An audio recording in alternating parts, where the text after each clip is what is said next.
Okay, John, what would you say got you into sports psychology? Where does your love or appreciation for the mental side of sports come from? Yeah, I think it started for me. I dealt with knee injuries like my entire life. So soccer and basketball were my main sports. And I started dislocating my knee when I was like 13. Finally had knee surgery when I was 16, and then I had like three more before I was 21. So I just injury like my playing career was like never even got off the ground almost. And so I just started realizing and seeing like the ways that I could impact play, like impact competitiveness, impact whatever, without actually being on the field. I was talking to my teammates on the bench, noticing like body language, things like that. There were just a lot of these um, uh, concepts that like I naturally picked up. And then it was actually a total leap of faith going to grad school. And I actually like almost quit after my first semester because I was like, I can't do this. Like, this is nuts. Like, this isn't a job. This isn't a career. But in that first semester, in my classes, it was like just these things I naturally like observed and picked up. I started realizing that there was like science behind it, and then how to change it. And I was like, all right, okay, maybe there's something to this. And so it's been like such a great fit to like see those natural observations, like realize they actually are coming from place and not just me making them up. And it's great when you can find some benefit to an injury. I had the fortune of breaking my leg during my grad school program in sports psychology, and that led me to see all of the effectiveness that sports psychology brings to the rehab process. So, yeah, you're doing something right when you can find the benefit of injuries in some way.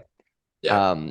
So we're talking about the sports psychology of shooting a free throw shot today. Right.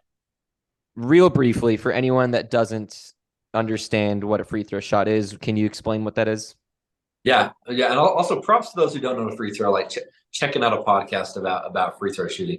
So free throw is essentially a about an 18-foot shot that I get to shoot from the free throw line with no defenders. Typically comes as a reward from like a penalty from somebody else. A foul on the other team, technical foul. But that's the gist of it. Is I have 10 seconds to shoot this shot. And nobody can like be guarding me, standing in front of me, but everyone's looking at me. So I'm literally the only thing going on right then. So it brings its own host of pressure. The pressure is really big because nobody at the free throw line can blame others for if they miss a shot. It's always on them. There's nobody blocking them. And then the other recipe for pressure is that there's a high expectance there's a high percentage of success that's usually expected with free throw shots.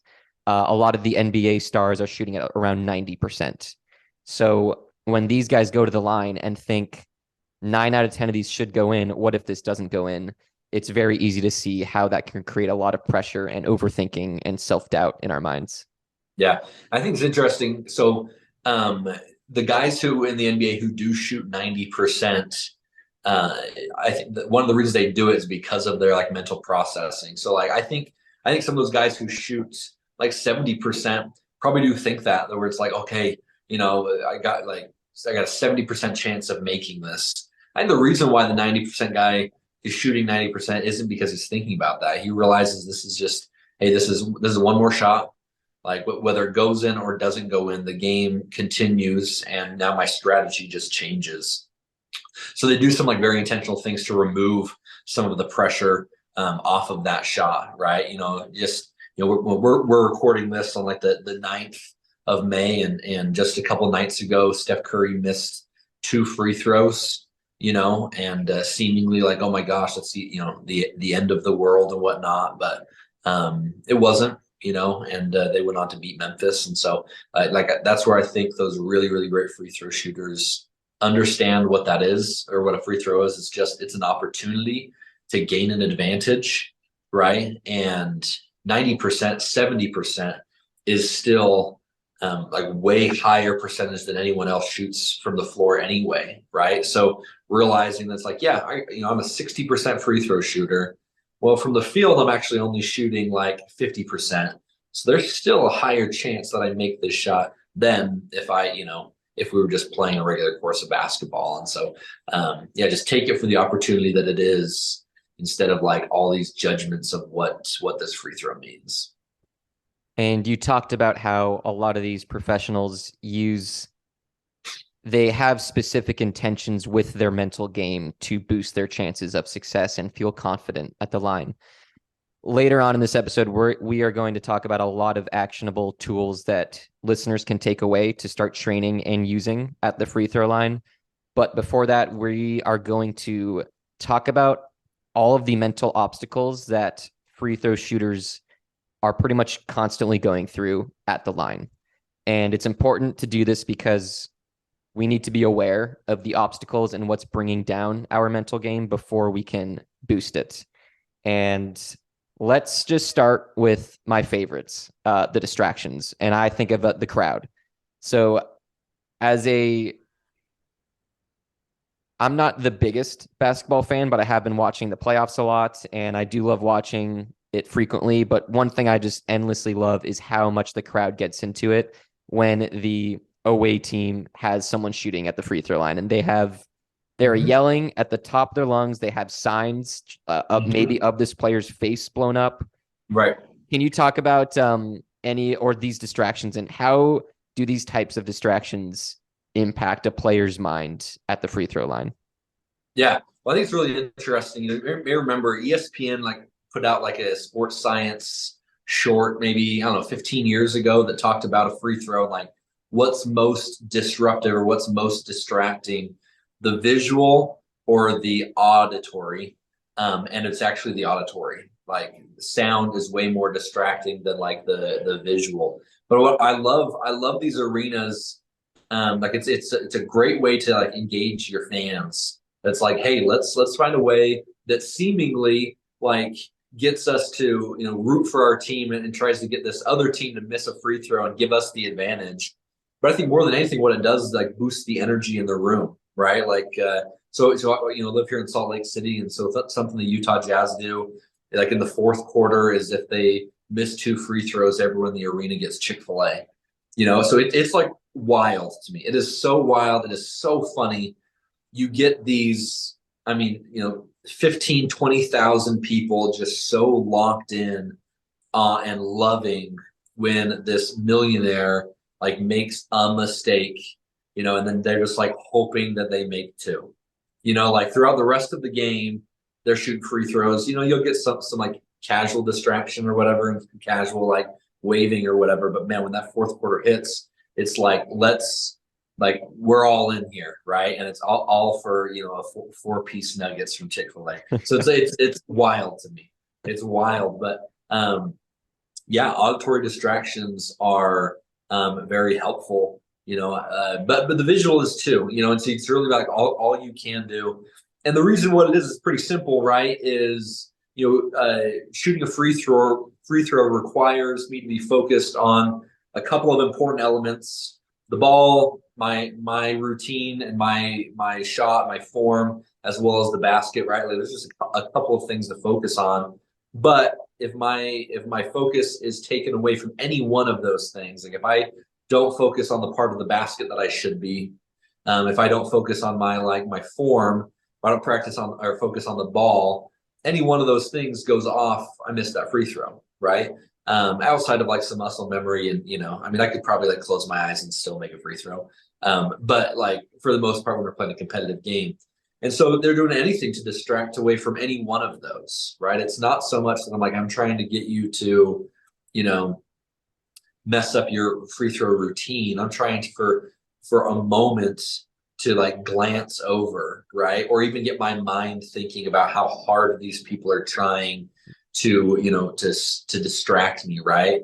ASU, Arizona State, has like a curtain of distraction, which is hilarious, So right? good. Where they close it and then they open it up, and this person's dressed as a new thing, and it's so funny, and it's so great. So again, a great way to engage fans and whatnot. And I think the best free throw shooters like take those distractions. And I don't know if they're necessarily trying to like eliminate them or avoid them. I think they just kind of accept them. I think the best free throw shooters would face that current distraction and would be like, okay, like sweet, nice try, or like, oh, look at that, like this, that truly doesn't actually matter, right? Because they're not on the court here with me, so it actually doesn't matter at all what they're saying, or what they're yelling, or the fat head that's right behind the basket, or the big arms that they try and wave or whatever. Um, I think it's pretty neat. I think one way these players can still feel confident despite accepting these distractions is they have confidence in their ability to refocus or just their ability to shoot a free throw shot and understand that confidence can't be shaken that easily. And another way I was picturing this process of how these distractions from the crowd impact your mental game is maybe they do cause that very quick lapse in focus from your routine and your breath to, oh, I'm kind of smirking at that fan who's doing something funny. And then the result of that is now it's caused a player to actually think about ineffective cues and they go down a possible rabbit hole of thinking about the crowd and their judgment and what might happen if they miss this and how much louder these fans are going to get if I miss. That's what ends up, that could be the result of these distractions that are very detrimental to the Right. mental game. But when a player can go through their pre-shot routine, become distracted by this funny fan, but then just come right back to what they should be focusing on, that's the strong mental game that I think we as sports psychology consultants are trying to train in our athletes. Yeah, no, I totally agree with that. I think part of it comes to being able to recognize like what matters and what doesn't, and recognize that like this free throw really is about you and the shot. It's you and the free throw, and so I think they really great ones come back and just focus on that right there. That's like, what, yeah, this is all happening around me, but it's still me. It's still me shooting. Something that I think is really important. I'll probably mention it a few times this episode is that work ethic overcomes fear. The amount of work that I put in. If the first time I shoot a distracted free throw is in the fourth quarter of a championship game, it's probably not going to go well for me. Not because of that distraction from that fan, but because this is a brand new experience, right? Think about anything I do for the very first time. I'm going to be less good at that thing, and then now you add pressure, you add distractions and whatnot, right? So whenever I'm working with an athlete or whenever I see like basketball players and coaches working basketball players, it's about taking free throws in lots of different types of scenarios, but approaching that in the exact same way, right? Like eliminate the distraction, even if there is no distraction, right? What's important now, even when like, the only thing I'm doing is the free throw, but learning to identify, you're talking about awareness, learning to identify and being aware of what is important, what is the most important thing right now, and being able to like identify that even when there's lots of noise going on. So coaches go on and get a couple hundred people, bring them to practice, and make them as energetic as possible and distract your players as they shoot free throws. So yeah, they're not experiencing it for the first time when they're in a game or that the stakes are high.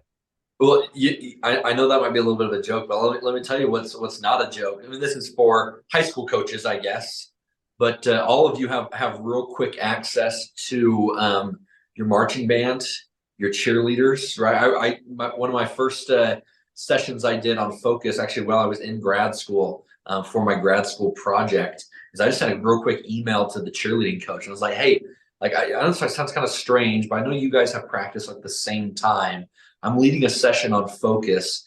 Would you mind coming from 2:45 to 3? And all I need you guys to do is just to make a bunch of noise.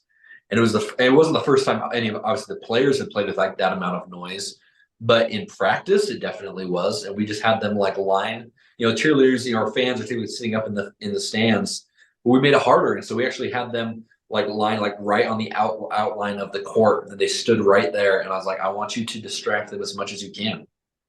don't just make noise, but I want you to say some things. Like, what's something that you know about Max from English class? Like, I want you to say that, right? Like, do you know something about his mom? I want you to say that too, or like I want you to try and be distracting, get their mind like wanting to focus on something else so that we can train how we do avoid that. So high school coaches actually, and I feel like you'd actually be able to get a couple of coaches who would do that for each other.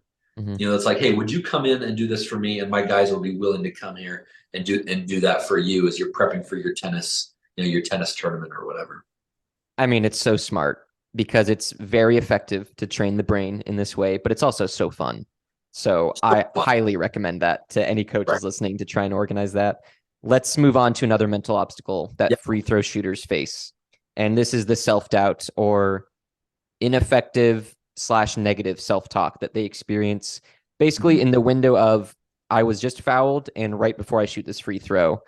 A lot of players go into this mode of doubting their abilities to make this shot that might be important, or just having this unnecessarily negative or ineffective self-talk.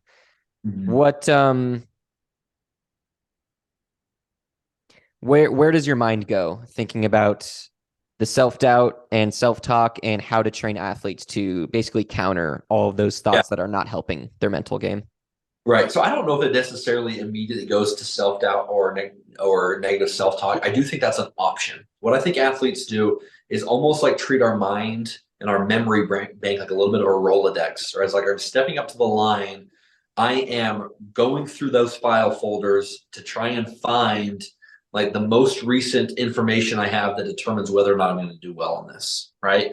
And so if most of, I kind of imagine that it's like all of the makes, all the free throw makes are labeled in green, all the free throw misses are labeled in red. And as I go through them and I see more reds, I'm going to start having some self doubts. Like, okay, well, I'm looking, I'm not looking at the specifics here, but I'm seeing a bunch of misses. Yeah, that's probably going to start like I'm going to start thinking, okay, well then that now we're playing the law of averages, and so I think that I'll likely miss. And that red that you see in the folders is way more powerful than the green. So you could Totally. see 9 folders that have green marked in them because you made those shots, and then one with red. But that red is going to stand out so much more than any of the greens will. Right. Absolutely. Because of the negativity bias that we like all experience as we play, right? Like we're never as good as we like give ourselves credit for, which is why one of the absolute first things that I would like suggest to players is in that time as you're like stepping up to the free throw line or you're going to is don't don't look through the file folder to like determine how it's going to go. Go find a green one, like go find the green file, like go find the time you were successful at the free throw line, right? And hang on to it like that's your only piece of evidence, right? But at least that means we step up to the line without having to battle negative self-talk or self-doubt because we're like sitting there holding the evidence. It's like no, I have been successful at this, right? We can just remember when we've been successful. That I think is going to be one of the easiest and maybe like the biggest or the things that's going to provide like the biggest dividend for us. I think what's really effective about that tool is when you're thinking about the missed shots, you are keeping at the front of your mind why you might not make a shot. And then when you counter that with your idea of keeping those made shots at the front of your mind, you're keeping at the front of your mind what made you make those shots. So again, Right. you're boosting the effectiveness of what you're thinking about. Because when you're Right. thinking about why you missed it and you're not learning from it, you're just beating yourself up and creating Right. anxiety, it's going to turn down your mental game a little bit. Right. Totally. And what about so this last part on this little obstacle here? So the last thing I want to bring up about this obstacle is players accepting that they're going to miss the shot before they even take it. Is that something you've seen within Oh the yeah. athletes you work with? Totally have and more in their body language than anything, but also like kind of a like if you're struggling from the free throw line, you absolutely can change, you can improve, but it takes work. And it takes like deliberate effort, deliberate thought, deliberate practice. And so the way that I see it is when I see somebody like kind of give up a little bit, like when I see them at the free throw line, and there's just like their body language, but just this like acceptance that like it's almost like, hey, this is a shot in the dark. Could go in, could not. Instead of like the commitment to their routine, commitment to self belief, right? That's one of the things I think this is true across sports is like for us to be successful, we've got to accept the fact that it may not be successful, but I still have to give 100. I got to give 100%. Athletes are so afraid to give 100% and have it still not work out. And so the answer is like, well, I'm going to give 70% then. Because then if it doesn't work out, I can be like, hey, at least it's because I didn't give 100, right? But I hate that. I hate that thinking because what we do is we sacrifice any even opportunity for greatness or any opportunity we have for success. Because essentially we're only going to find success, against teams or opponents where I can give 70% effort and still win, right? So essentially I'm only going to like feel good about, or I'm only going to get success when I beat a team like worse than me, right? And it's like, and I think that just carries its own like, well, you only beat them because they've only won one game all year, right? Like like they're not as good as you. Like that's why you beat them, right? Instead of having this mentality of like, you know what? Like I don't belong. I don't deserve to beat this team, but I'm going to go try my absolute best to. And maybe we do, maybe we don't, but I'm going to carry my head high because I know that I gave it like truly my best effort.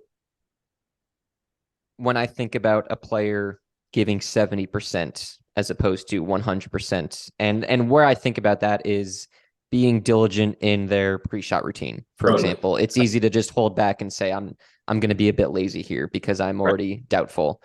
Where my mind goes is this fear of failure of I'm afraid of failing so much that I'm not even going to give it my all because then that failure won't be as impactful on my ego. And Right.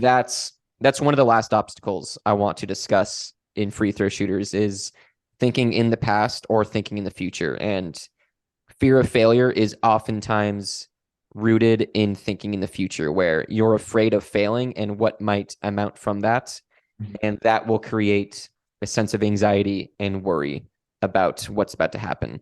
Anything to add on to thinking in the future at the line?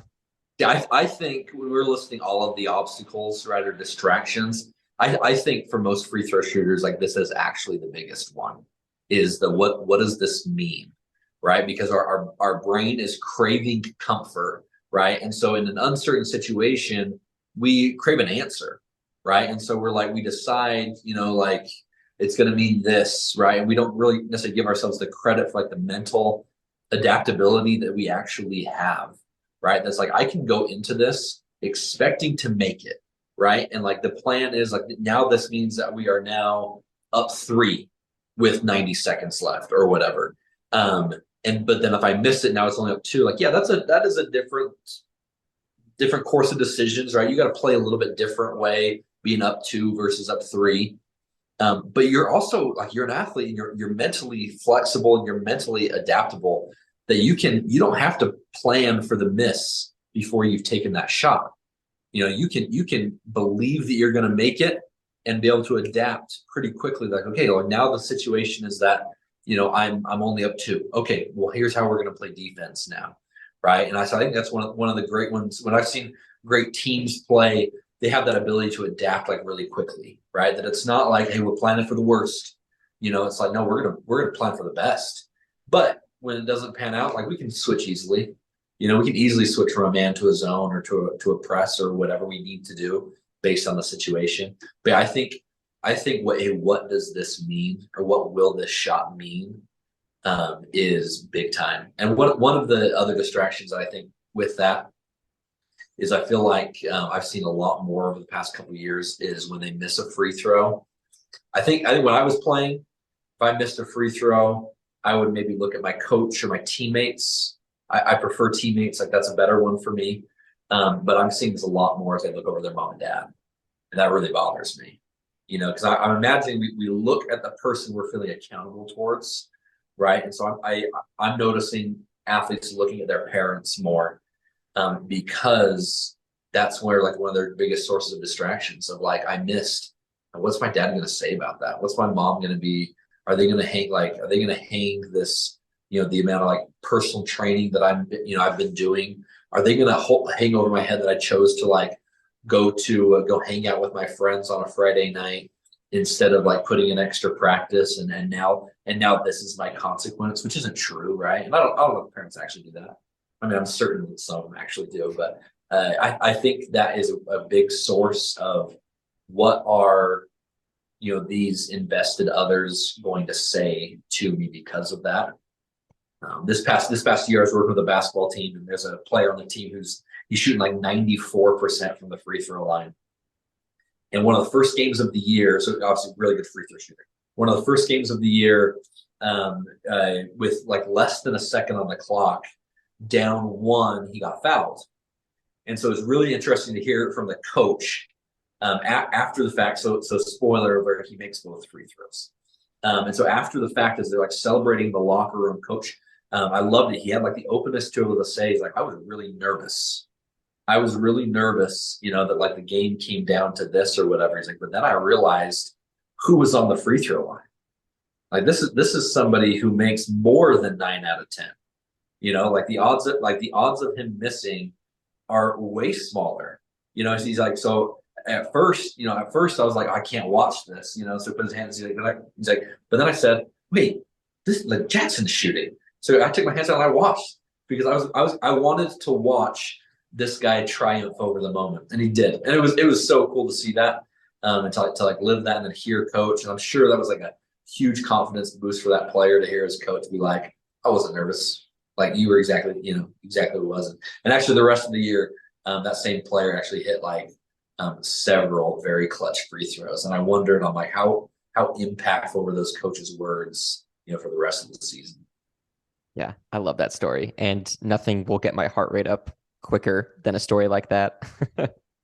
Going back to this obstacle of thinking in the past and future, at the end of the day, it might be tempting to worry about what your teammates or parents are going to think about you if you miss it, or about what you have to do to adapt based on making or missing. But at the end of the day, it's not productive for the mental game. It's more productive to focus on your routine, the present moment, all the stuff we're going to be talking about soon. Let's wrap this obstacle up by talking about thinking in the past. So a lot of this is shooters having guilt, anger, or they're just ruminating about past missed shots, and that's coming up into their mind as they approach and take their free throw. This is very similar, though, to the Rolodex that you were talking about, where you're looking in the files for your missed shots and you catch them and you can't stop thinking about them. What else have you seen in your athletes when they get stuck in the past as they go up to the line? I think body language is like the one that goes next, right? Like it's so indicative of what's going to happen. Like I'm not sure I've ever seen. I'm sure I have, but not sure there's many times I've seen like a player walk up with like a dejected, lack of confident body language and like go sink that free throw, regardless of like pressure or time of the game. Could be the first shot of the game, you know. And so I think I think that's like one of the next things that goes, right? And that's why I think like routines are so important, because we control a routine, right? And so like routines are both like physical and mental, and so I can add any mental thing that I want to that routine, as I'm dribbling twice and spinning the ball to myself. I can be intentional about remembering like my success and whatnot. So one of the things, and I guess I can see it going either way, but I think players get sped up when they are remembering the past. They try and go quicker because then there's less time to think about the mistake, right? And so I'm just going to go up there and shoot. But then what's sacrificed is my routine and my mental readiness, right? And so I try to tell players to kind of like slow down. Don't be slow, but slow down, right? Like it's not like we necessarily need to provide more time, to ruminate over the mistake and whatnot. But what's going to give us the best chance, even if we can't change the brain, what's going to give us the best chance to be successful is allow our, at least our physical body to go through and like lock into the muscle memory of taking the free throw, right? Rarely will you see someone get like sped up, and that is ever a good thing. Going back to slowing things down and having a stronger sense of control over the moment, I oftentimes see athletes feel a stronger sense of confidence when they have a stronger sense of control. And maybe one reason of this, and maybe one reason for this is because when you lack control, that's anxiety. Anxiety is when you don't have control over an outcome. So that's a great tool to. So that's a great idea of something that you can inject into this pre-shot routine of slowing things down, having control, and not being swept away from the chatter in your brain, which will maybe be about a past missed shot or just worry about missing. So all of these mental obstacles that we have talked about basically show themselves in what we call performance anxiety, where a player starts to do a lot of overthinking, and this overthinking is oftentimes negative or inaccurate and, bottom line, ineffective for the mental game.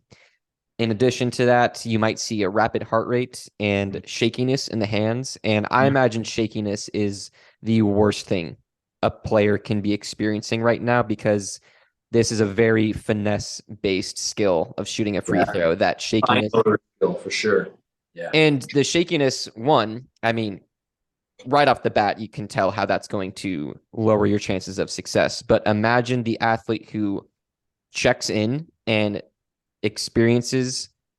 imagine the athlete who notices they're shaky and then loses confidence because they realize, oh, I'm not going to be as accurate as I can. Why am I shaky? Can I not be like this? And again, this feeds into the mind just hijacking your performance. So let's talk about a lot of different tools that you can use and try out that will counteract performance anxiety. So let's start off with awareness. This is obviously extremely important because being aware of your ineffective thoughts is the first step to actually doing something to improve your mental game.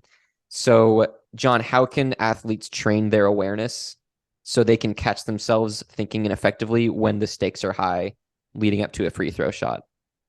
Yeah. Well, one of the things that I think, again, work ethic overcomes fear, right? Is I'm putting in like practice and important practice, right? Like if you think about the number of hours like a basketball player spends, during the season practicing, I think it's really important that coaches add an element of pressure into practice, right? Some new situations, different things like that that allow me to practice my own awareness, right? Of like, hey, what am I thinking? What am I feeling right now, right? I think part of awareness is almost like twin sisters with this idea of like what's important now, right? And having like awareness for me is when I'm focused on something other than that important thing, right? Like maybe that's the only important part of awareness, right? Of like what's important now is me performing well or me playing great defense or this free throw. And it's like, wait, I'm actually like I'm experiencing something else right now, right? And having awareness of like what that is and recognition of what that is. And going back to how players can train this in practice, and players can do this on their own too, of creating high stakes or pressure for themselves based on, hey, if I make only 3 out of these 5 free throws, I have to do my homework assignment that's not due for another week. And I don't want to do that. So now there's a bit of pressure on me to say, okay, my heart rate is getting up there a little bit. And having some kind of game like this within yourself can train you to catch yourself thinking about that thing that you don't want to happen. So maybe you catch yourself thinking maybe it's in between shots 2 and 3, and maybe you missed one already. And you catch yourself thinking about, oh my gosh, I have to do so much work for this assignment. It's going to take me forever. And boom, you are training this awareness muscle of, oh, I am not thinking about what's important now. Thinking Mhm. about that homework assignment is not helping my free throws go in right now. Although it Mhm. might be tempting to think about, it's not important. So this is just another way an athlete can train their awareness Mhm. at the free throw line by creating that pressure, creating the stakes. And Yep. again, do this all the time in practice because, like John was saying earlier, you don't want to be using some type of mental skill for the first time in a game when the pressure is already high. You want to be Mhm. already familiar with it when you're using it mid game. Mhm. Anything left to add on awareness before we go to the next tool? No, I think that's good. So the next thing I want to talk about is imagery slash visualization. And I Yeah. will say I don't love these terms for this skill because they really tackle the idea of what you see. So imagining an experience that you can see. But as we know, the effectiveness of your visualization exercise is much more enhanced when you're imagining all of the senses because you're making the experience much more real and vivid and detailed. And that is basically just improving the effectiveness of this exercise. So I also call it mental rehearsal, but we're just going to be using all those terms Great. interchangeably. Okay. So the senses that I really find important to include in your visualization are the feel. So what that ball will feel like in your hands, what it feels like to execute the technique that you want to execute. And then the sounds. So like you said, sounds can be one of the biggest distractions at the line. Mhm. So in this visualization exercise, imagining the sounds so that you're not processing new sounds, new information when you're actually doing the real thing because you already prepared through this Right. exercise. And then lastly, the sights. So Mhm. this could be the sights of the hoop, what the background looks like as you're looking at this backboard. It could be looking at the rim, the netting, but also the crowd, not trying to ignore it necessarily, accepting that it's there. And again, preparing yourself in advance. So we're going to talk about visualization in two different ways. One way you can use imagery, visualization, mental rehearsal is before games. So you can use this exercise before games to improve your effectiveness with your free throw shot at the line. Right. John, do you want to talk about how players can use this exercise in maybe their pregame routine, or maybe it's just at home before they even leave for their game to improve their effectiveness later on in the day or night when they do step up to the line? Yeah. Well, I think mental rehearsal is a habit. Like, I don't think it's something that it's like, oh, hey, I mean, there are actual benefits, and we will talk about those, I think, later about like doing them like as I'm like at the line or stepping up to it, like kind of that quick reminder, right? Um, but mental rehearsal is a skill that we want to be practicing like consistently, whether we're in season or out of season. But just to go through, like you said, I love that idea of using all of those uh, different senses. And what I try to train or try to help athletes do is for each of those senses that are important to them, is finding like some cues in their routine, right? Like there's a reason why I dribble twice and then spin the ball, is because as I dribble twice, I am not only creating like a feel cue, but I'm also creating an auditory cue. And so like as I bounce that ball twice and hear that twice, I'm reconnecting myself to the moment and to the present. And then as I spin that ball, I'm like feeling the ball in my hands, right? Even just sitting here now, when I say that word, like the feel, like the ball, the feel in my hands, like I can feel it. It's almost like a little bit like phantom limb, syndrome or whatnot, where it's like, yeah, without moving my anything at all, I absolutely know what it feels like to hold a ball in my hands and like to feel my arm like go down and like up and release and like feel that weight like leave my hands. And so I think visualization, mental rehearsal is about creating some of these cues that are in your control. That's what I love about it. Is as I dribble the ball, like whether I dribble it twice or three times or 50 times, it's in my control, right? And so if there are times when I need to dribble three times because I need to, like I'm having a hard time eliminating those auditory distractions and I need to reconnect myself, like sweet, I can do that, right? And it's not like, oh crap, he dribbled three times, he's gonna miss. all I'm doing is I'm trying to recognize and lock in, the auditory sensation of this routine that I'm trying to get this space where I'm ignoring the, like I said, the auditory distractions and focused on the present. And so that's what I love is like as I am creating and as I am rehearsing as just as a habit, what I'm doing is I'm building like connections with these cues and building connections and like some uh, confidence as well as like some resilience to these cues that I know that like, hey, I can rely on this no matter what distraction is going to be in this game or in this situation. I'm developing like some confidence and experience identifying these different cues. Same thing like visually, like which part of the backboard do I want to be focused on? Which part of the rim, what I want the rotation of the ball to be at, and things like that. Like I create all of these different sensory clue or cues that I can practice, I can see, I can experience, I can hear while I'm sitting in the chair or laying in my bed, and so I think they just become habitual, right? And so I can do it before a game, and all I'm doing is just like reminding myself of these cues for me to pay attention to as part of my routine instead of their corresponding distraction. And why this is so effective is a lot of athletes feel more confident when they have a plan as opposed to not really sure what to do. So by creating a plan in this visualization exercise, you are again feeling more confident. And part of that equation might be you are strengthening your connection to relevant and productive cues through rehearsing it ahead of time.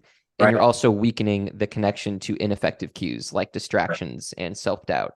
And another element of this mental rehearsal process that I would encourage athletes to use is see themselves dealing with these ineffective cues and distractions. See yourself looking away from the rim and looking at this fan holding a sign and then coming right back to being confident, having great body language and focusing on your shot and making it. And similarly, in this exercise, see yourself thinking ineffectively and maybe having negative body language. And then again, doing what it takes to undo that ineffective mental game. And again, that is increasing your confidence to do what it takes at the free throw line when it's difficult to. Yeah, no, I think that's a really, really great idea, right? And if we're thinking about like doing this habitually, right, and I am doing visualization or mental rehearsal every single day, it's going to become harder for me if I'm creating the exact same image or create the exact same scenario like over and over and over again, right?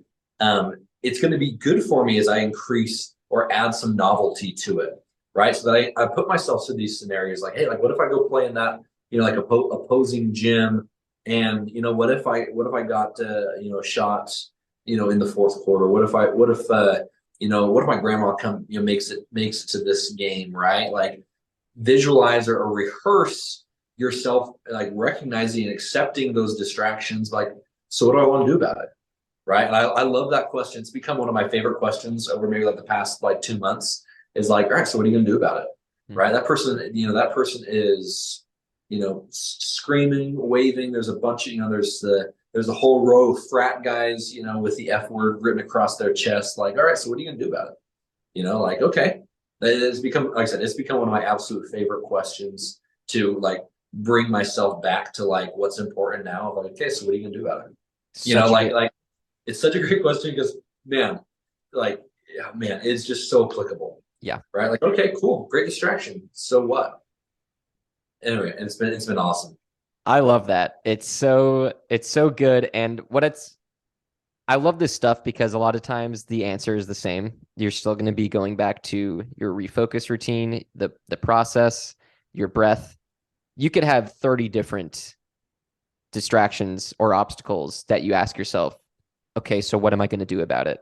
And it's going to be the same answer for a lot of them, which it's exciting. And Mhm. it's easier to feel confidence in your mental game. And I really love that idea of spicing up your mental rehearsal, because I think many players might get bored of it feeling like the same thing, but it shouldn't. It should basically change on feeling what you need to visualize and feel more prepared for. Right. And what a great example of imagining different arenas or different types of distractions, different game settings of what's going on. That's awesome. I love it. Let's talk about doing this visualization at the line. So it's in that window of you were fouled and before you shoot. When Mhm. would you recommend athletes to do this visualization? I'm assuming it's they're at the line, they have the ball, or would you ever recommend them to do this when they don't have the ball yet? Well, it's interesting you ask that because I think it changes on like the level or like or like wherever you're at. Like Steve Nash is a great free throw shooter for Dallas and the Phoenix Suns, and he's like in my mind pretty famous of he would like not would ask the ref to not throw him the ball, and he actually does that where he like does his like two, then he actually shoots without the ball. I think he does it like twice. And then he's like, okay, give me the ball. Right. And then he gets it and he just goes through his routine and does it. So he's already seen it before he even like has the ball in his hands. A lot of athletes, in the NBA will like get the ball and they like hold it at their side and they like take a deep breath. And I imagine that's probably when most of it is going on. In high school ball, amateur ball, refs aren't going to be like they're not going to take too kindly of like, hey, like don't pass me the ball quite yet. Steve Nash is a Hall of Famer, and so he probably got a little bit more grace than most of us would get in our rec league and whatnot. And so, but we all have the same 10 seconds, right? And so yeah, great thing. If you think about it, your routine is going to take. I mean, like even like Giannis, like the longest routine was like 8 seconds, right? Like it's not a long thing. So yeah, as I'm holding the ball, take a deep breath. And for me, I think we got to simplify. Like when we're in the game, when we're in competition mode, like we want to simplify. And in that regard, I think visualizing like truly like with our eyes is probably like the most important part. The most important sense is see myself shoot, see the rotation of the ball that I want, see that thing go in, right? And for me, I like how there's a little bit of kinesthetic too that as I'm like seeing that, like I know how I want it to feel coming out. And so I'm like, I'm trying to like get my body in that mode of feeling too. But yeah, I think that's probably what happens the most. But again, we want to simplify the line. There's so much going on. And so like we want to simplify and not feel like we have to do this laundry list of things to like be ready to shoot a free throw. And so I think we simplify, see ourselves do it like successfully, see that ball go through, and then I'm going to go through my routine and shoot. Perfect. Yeah, great point of don't try and do everything in your visualization that you might do in your pregame routine. That's Totally. probably going to be a lot more detailed and in depth, and that's not necessary at the line. That can cause a sense of overthinking and trying to do too much and then maybe panic because it's taking too long. So yeah, great point there. The last thing I'll say on this skill of imagery is it's often paired with the breath because the effectiveness of this exercise is enhanced when you're in a bit more of a relaxed state. Yeah. So obviously you're not going to go from 160 beats per minute to 80 beats per minute with a breath and be like, okay, now my imagery is worth it. It's just going to be a bit more of relaxation that is facilitating the effectiveness of your mental skills. And everybody loves the phrase 1% better. So get 1% better in this exercise by pairing it with a breath if you find that's helpful and comfortable. Right. Let's talk about the next mental skill that a lot of people train. A lot, I mean, it's so necessary. The idea of what you're saying to yourself. So your Yeah. self-talk at the line and any mantras that we can include that can facilitate a stronger inner dialogue that is going to uplift us and not break us down. Where Mhm. where does your mind go when helping athletes hone their self-talk at the line? Right. Well, for me, there's like self-talk is like kind of twofold, and like there's two directions that I think to take it. One is this like ongoing overall like narrative, right? It's the vibe of that we have of ourselves, right?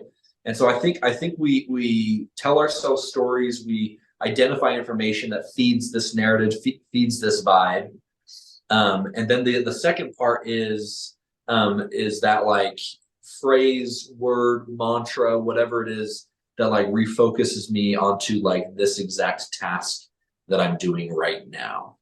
Right. And so I think one of the things like we tell ourselves, it's like, hey, I'm a pretty good free throw shooter, like I'm successful at this.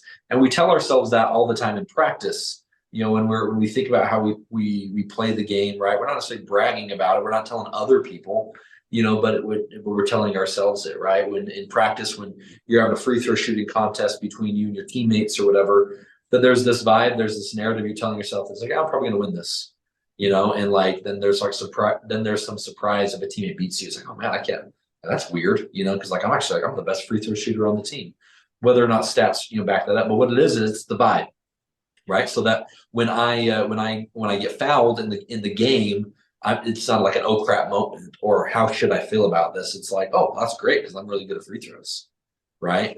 I think back to so he's playing for the Spurs now. Jakob Pertl played for the Spurs, played at the University of Utah. He was actually in my psychology of sport injury class in grad school. And we were talking after class one day about free throws and how because he was less confident and believed in himself less, he actually played differently. He played to not get fouled, right? I mean, we could probably do an entire other podcast episode on like the strategy of free throws and the psychology of that. But he played the game to not get fouled because he didn't have the confidence at the free throw line. And so once he with work ethic, absolutely. But once he started changing this idea that he was good at free throws, he played differently. That it was just like, yeah, dude, I'm going for contact because, dude, I'm a good free throw shooter, right? It was the vibe, it was the narrative that he had created for himself that he was good at this, and so he wanted to shoot a free throw because he was good at that. So that's kind of the first part is kind of this vibe, is this narrative. The second one is the mantra that I think for me is almost like a refocusing thought, right? Like there are these distractions going on, but also, and I think it pairs with with a deep breath, is almost like a little bit of a transition from how I want to be when I'm playing basketball to how I want to be when I'm at the free throw line, right? Because when I'm playing basketball, and I think everyone's this way, we want to be playing with energy. We want to be bouncy. We want to be like almost a little bit agitated. I mean, not actually, but like we want to be able to like quick reflexes, right? We want to be able to quick movements and things like that. Not when I'm shooting a free throw, right? And so like I feel like that refocusing word, that deep breath is almost like a little bit of a transitional space and transitional like mental moment for me to be like, hey, like new task, entirely different to the run of the basketball game.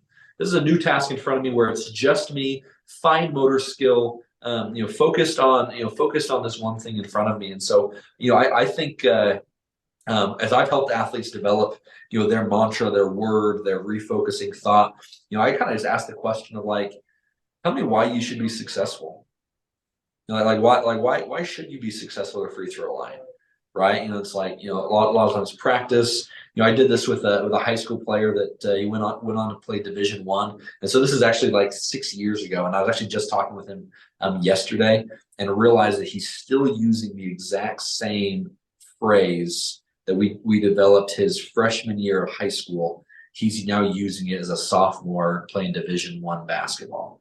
And that was so freaking cool to hear. He's like, I still use that. I'm like, no way. Like I would have imagined you would have moved on from it or changed it or whatever, but it's obviously working like really well for him. But for him, what it is like a phrase that he says to himself that helps him remind him why he'll be successful. And it's tied to like the work that he's put in.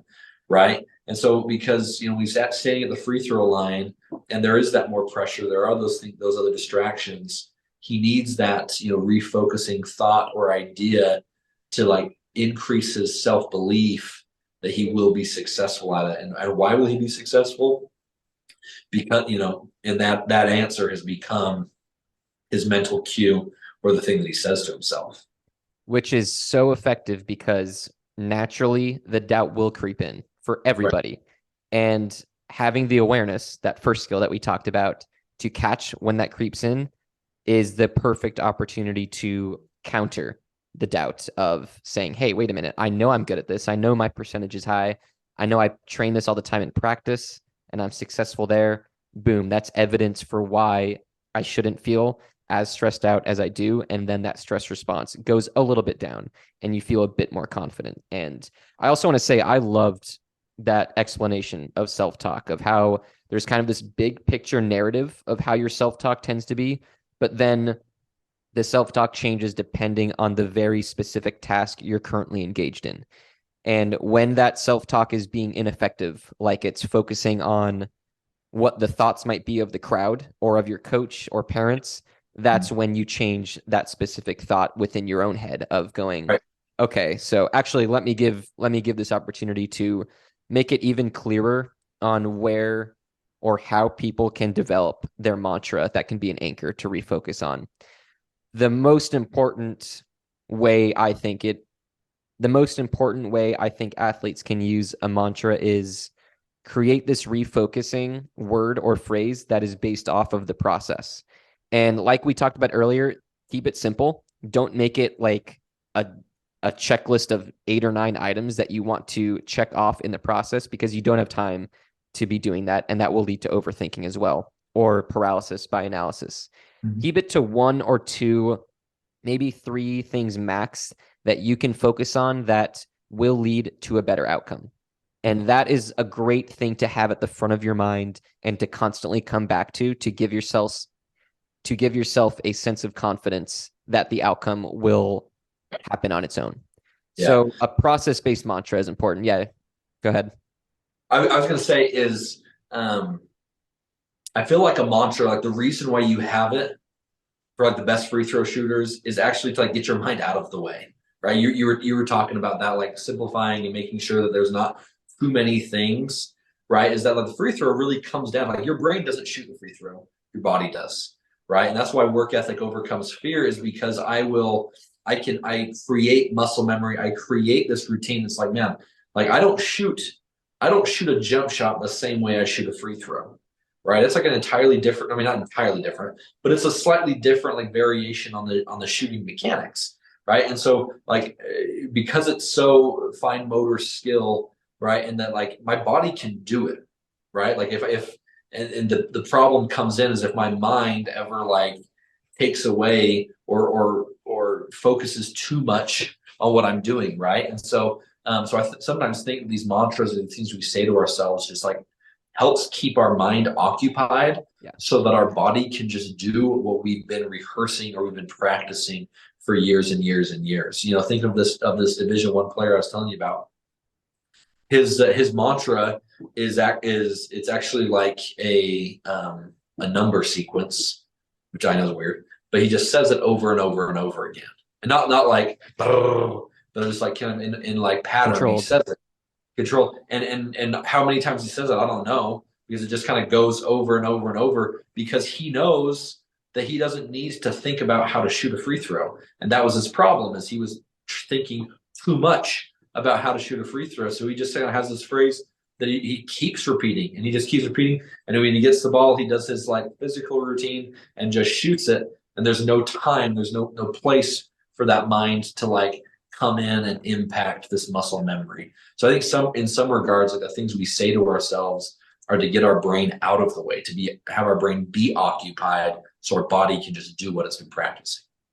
The brain is just so unbelievable and impressive that it actually gets in our own way because it Yeah. tries to do too much. Exactly. The brain is trying to think too much where we don't need it to be. And all that thinking turns into overthinking and self doubt and makes us shaky and less accurate. So, yes, what I think of when you're talking about just occupy the thoughts is neutral thinking. So, neutral thinking might not necessarily be giving you instructional cues of like, oh, shoot like this with this follow through with this kind of body mechanics. Neutral thinking is literally just occupying your mind so that it's not thinking negatively and ineffectively. And I know Riley at RJPG, he loves the idea of singing a song in your Mhm. head that you are comfortable with. Because again, it's not going to hurt your focus because you can do this automatically. Right. This is a skill that you've done 100 times that you don't need to be trying to think about how to do effectively necessarily. So Mhm. singing that song in your head is just going to be preventing thoughts that are going to bring down your chances of success. And another mantra that it's not necessarily neutral thinking, but it's more along those lines than process-based mantras is something that can land you in the present moment. And my favorite one, this was literally like the first thing I heard in sports psychology was, I have no future nor past, just the moment, and I'm going to make it last. That is, Right. again, a mantra that is occupying your mind and reminding you to be in the present moment where performances are best. Because when that mind is on overdrive and overthinking, we're ruminating about the past or we're anxious about the future. So Right. using a mantra to land yourself in the present is very effective to, again, occupy the mind. I totally agree. Yeah, anything we can be doing at the line to help ourselves be in that present, right? And that's where I think like the routine, like the dribbles, the feel of the ball, right? Like that's all happening in the present moment. And so it just keeps our mind there. Let's talk about relaxation techniques. So different ways to use the breath to boost your mental performance. Mhm.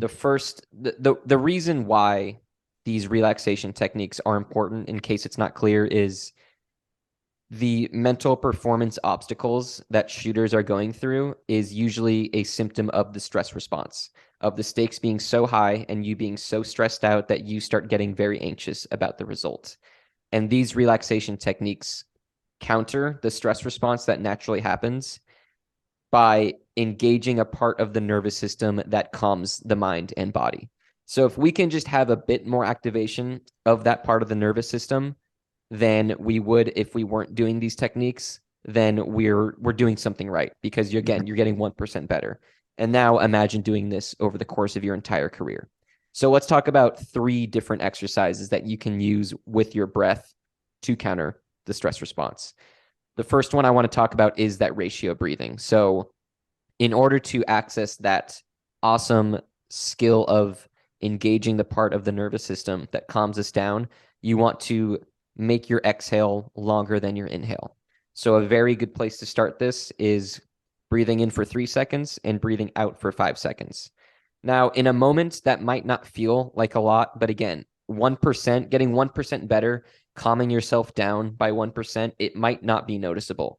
But you can also see how this could affect your free throw shooting percentage over a long period of time, especially when you get more and more comfortable with the skill and you're incorporating it with other mental skills.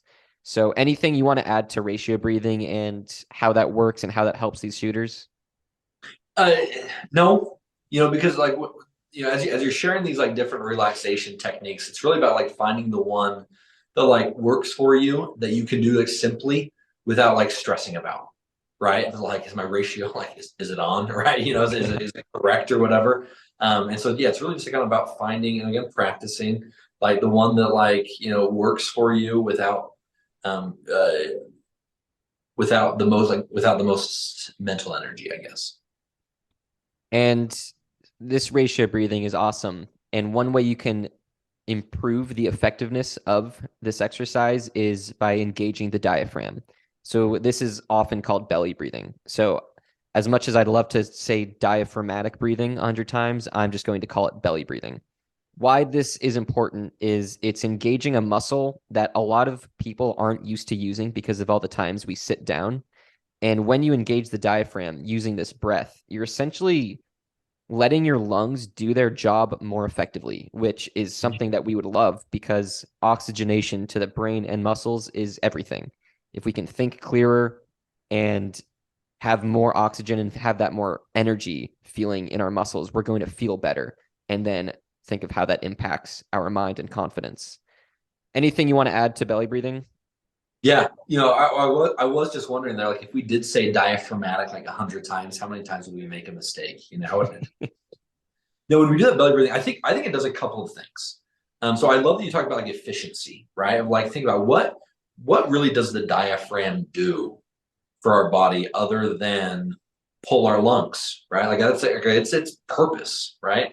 Our lungs get filled one of 2 ways. We either pull them down or we pull them up, right? With our shoulders. Well, I can think of a whole lot of other things, particularly in basketball, that I would rather do with my shoulders, right? So like let's be efficient with this muscle that its responsibility is to like fill our lungs with air. And so I love that idea I love that idea of efficiency.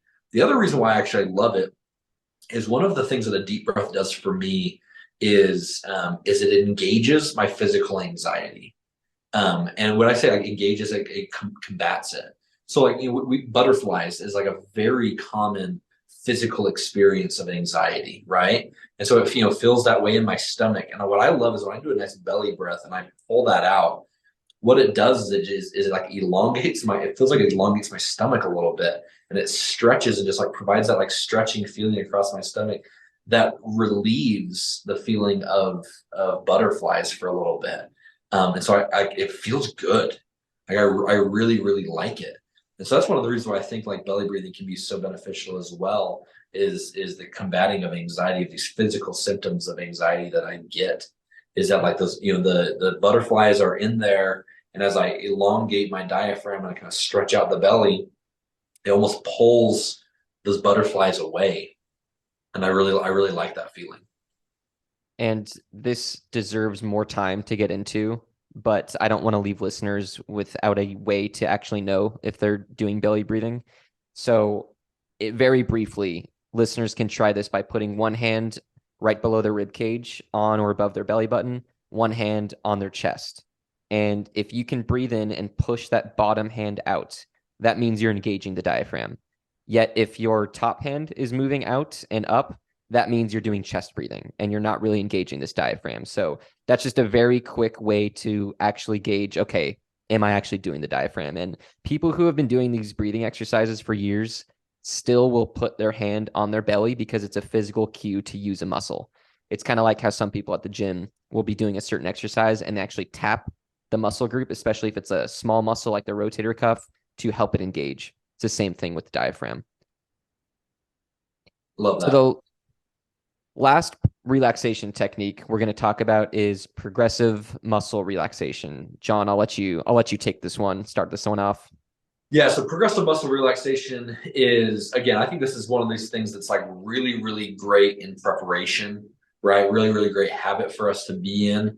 I think it does incredible things for our awareness, but it's essentially where we like start top, bottom, doesn't necessarily matter, where we just in sequence engage a muscle group for 5 to 7 seconds. And when I say engage, I mean we like flex and we constrict those muscles, and then we intentionally relax. So we intentionally let out the tension, and feel that new feeling of like the exact contrast of stress. Right. And so I think it's like really, really, really great. And then we essentially kind of like move up the body and do all of it. In total, what's really, really great about PMR, is that it's oh shoot, make sure you edit this whole thing. Okay. Not the whole thing, but I'm trying to remember what the word I want to use. Um, what's the word where like I can pick and choose? Um, Not autonomy. No, like where I like decide how I want to do it. I can't remember. Now I'll figure it out. Anyway, okay, Okay. restart. Okay. So the great thing about PMR is that I can like choose how I want to do it, right? And this is where it like works for free throw shooting. Is that if I notice some awareness that like I have some tightness in my shoulders, I don't need to tighten my calves. I don't need to go do relaxation in my legs. I can do that and like very quickly. That it's like I just like tighten my shoulders for maybe it's not 5 to 7 seconds, but what I do is I tighten and then I intentionally release, right? And what this does is it introduces this like intentional feeling of relaxation that we can do, right? Same thing if I notice myself like clenching my hands, because of pressure control. Like that's one of the reasons I feel athletes, clench our fists, is we're just trying to control things that are out of our control. I do the same thing where I like clench them and I hold it nice and tight, and then I relax, right? And I introduce this feeling of relaxation, so that we recognize and realize the stress that we are carrying, and then we do something intentional to get rid of that stress. And so I think that's where with free throw shooting that's like most effective. It's obviously not an entire body, right? That takes forever and actually like slows your body down to the point of like performing well. But if there's like a particular muscle that you notice yourself maybe not feeling entirely lubricated, entirely like relaxed, entirely like energized, a PMR is like a pretty good way to do that. Yeah, it makes sense that it could be effective to always do this PMR with a couple muscle groups. So the ones that you find important that naturally tense up, shoulders, back, hands sound really important to me.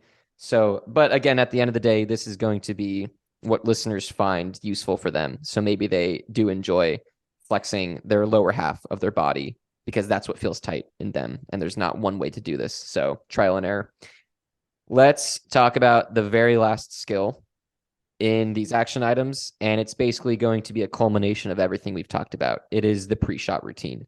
So we are going to clarify of how this might look and how to develop it and train it. So do you want to start us off there, John? Yeah, so pre-shot routine, a routine, something that I do I do all the time, right? And so pre-shot routine is the physical and mental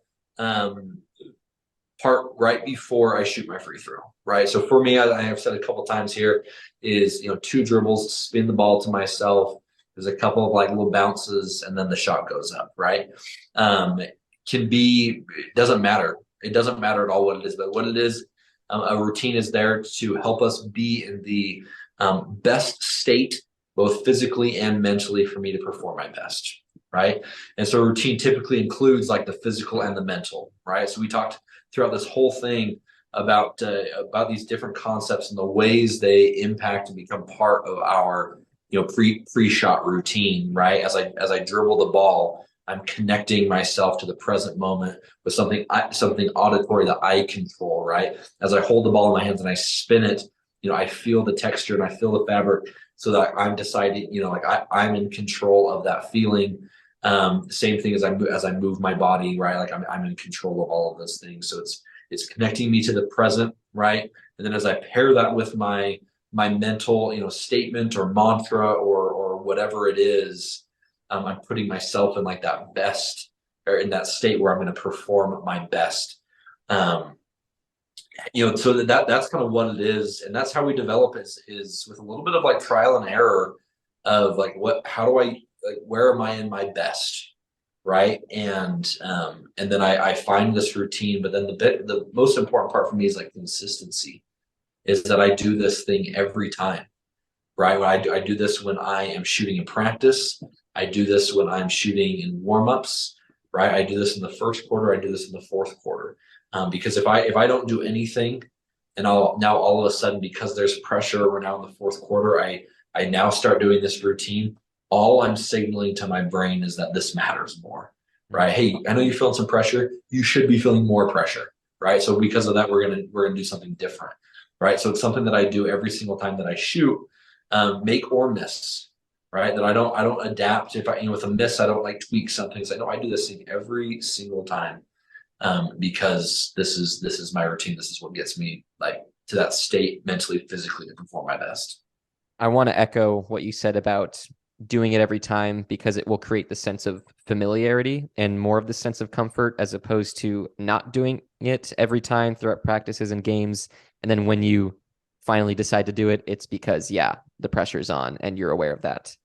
However, I also want to maybe push back on one thing of although you should do your pre-shot routine every time, I think there's reasons why it shouldn't necessarily be the same thing every time. So for example, if your pre-shot routine is actually a great example of, let's say it's the two bounces or the two spins.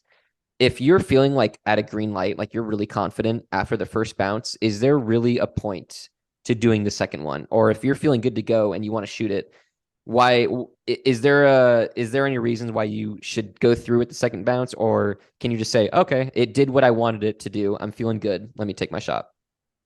Right. Yeah. I totally understand what you're saying, and in theory, no.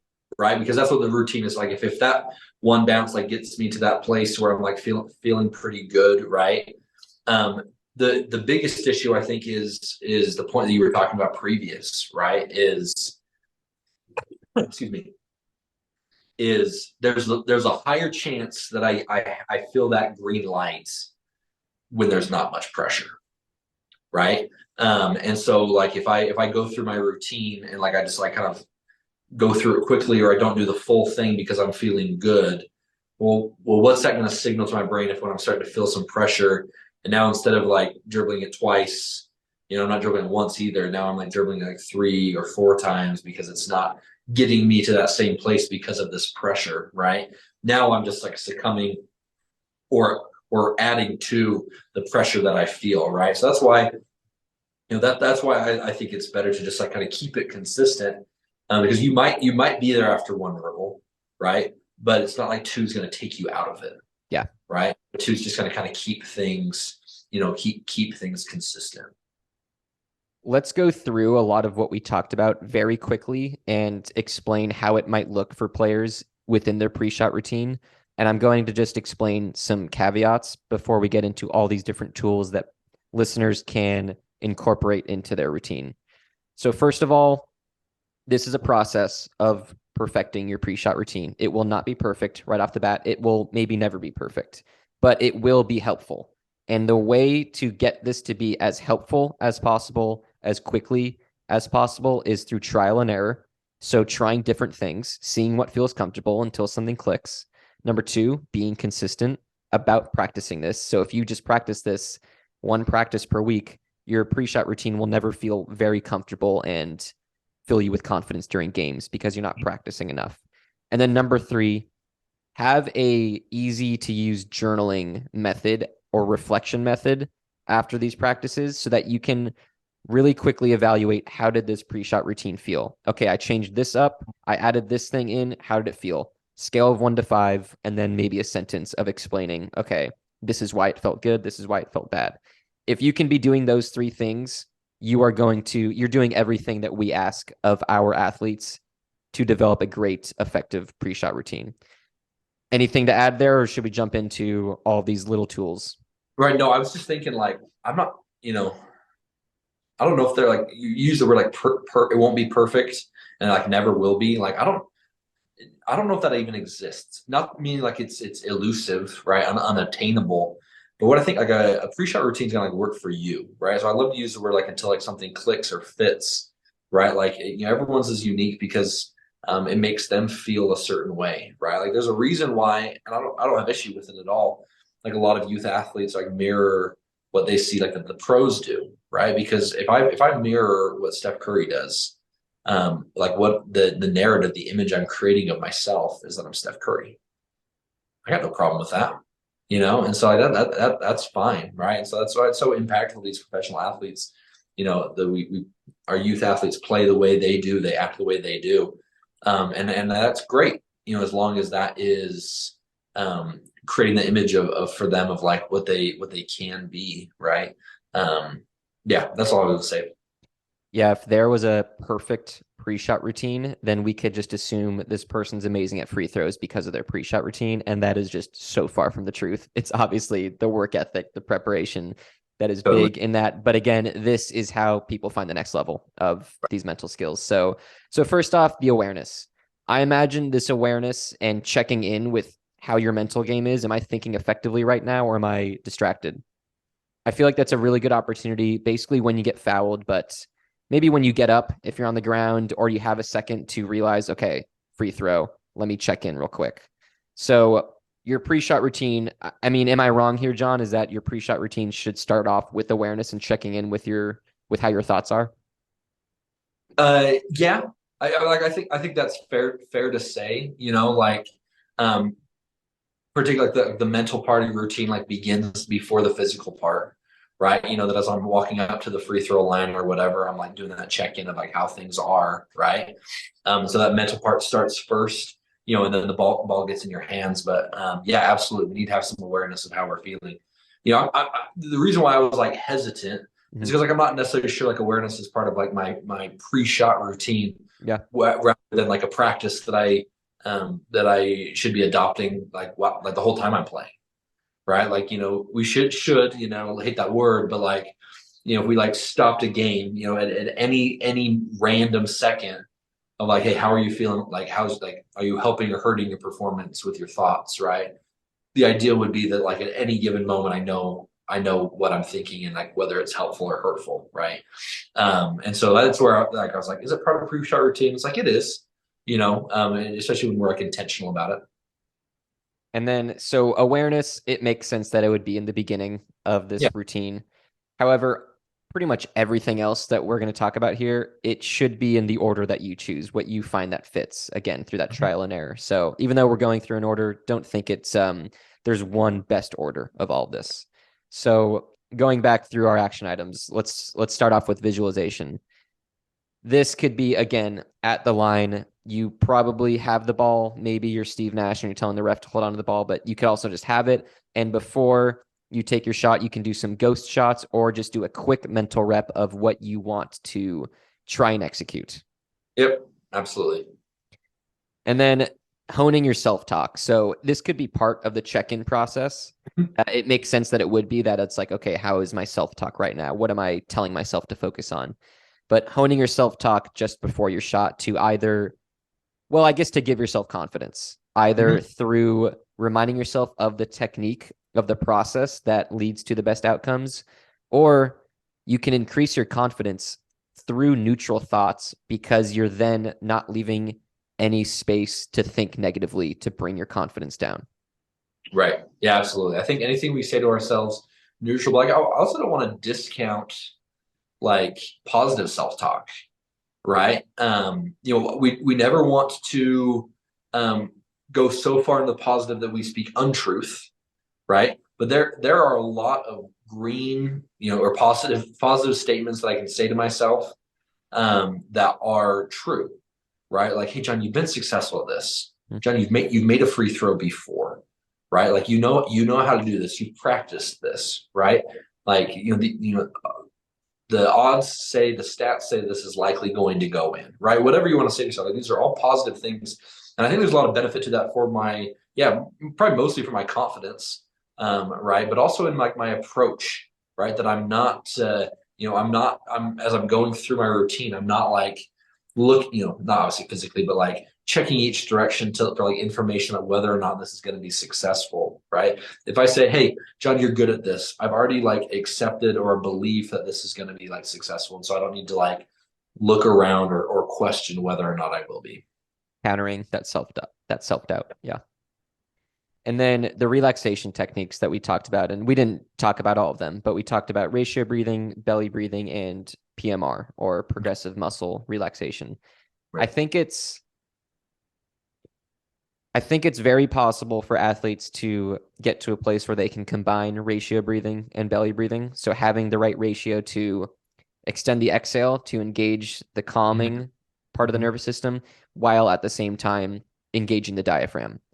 However, I hesitate to include PMR in that process as well. This feels like it's getting to be a bit much. So what this could look like in your pre-shot routine is at some point, maybe multiple times throughout it, you're doing these intentional breaths that you are intentional about that ratio and having this longer exhale, whether it's 2 seconds in, 4 seconds out, and or 4 seconds in, 6 seconds out, you're doing the things necessary to engage this part of the nervous system. And you can use this breath as something to lock into that can again create this neutral thinking that is not leaving as much space for doubt Right. and lack of confidence. Yeah. Let's talk about some things that we haven't talked about yet. So, a focal point. A lot of athletes find a focal point useful in pre-shot routines. How can an athlete incorporate a focal point into their pre-shot routine? Um, I think a lot of athletes do that with like there's a nail on the free throw line, right? There's a point on the back of the rim that a lot of athletes will kind of game for. So they find those focal points and kind of like tether themselves, their attention and their focus to those. So I think in that regard, as a pre-shot routine, like that can be an aspect to it, right? To like keep my attention like focused on what I want it to be. And also, I've seen a lot of athletes use it as a cue to think a certain way. Mhm. You want to keep your focal point something that's consistent, that's always going to be there. So if you're thinking about your mom or dad and they didn't happen to come to this game, that can't be a focal point because you can't rely on that. So maybe it's a banner hanging up in the rafters of your stadium, or like you said, something on the court that's painted on there or on the backboard. And again, using it to trigger a thought. So maybe you always go in this process of I'm going to look at my focal point and then think about the process and what's important now, or Right. what am I going to do about it being Right. the situation.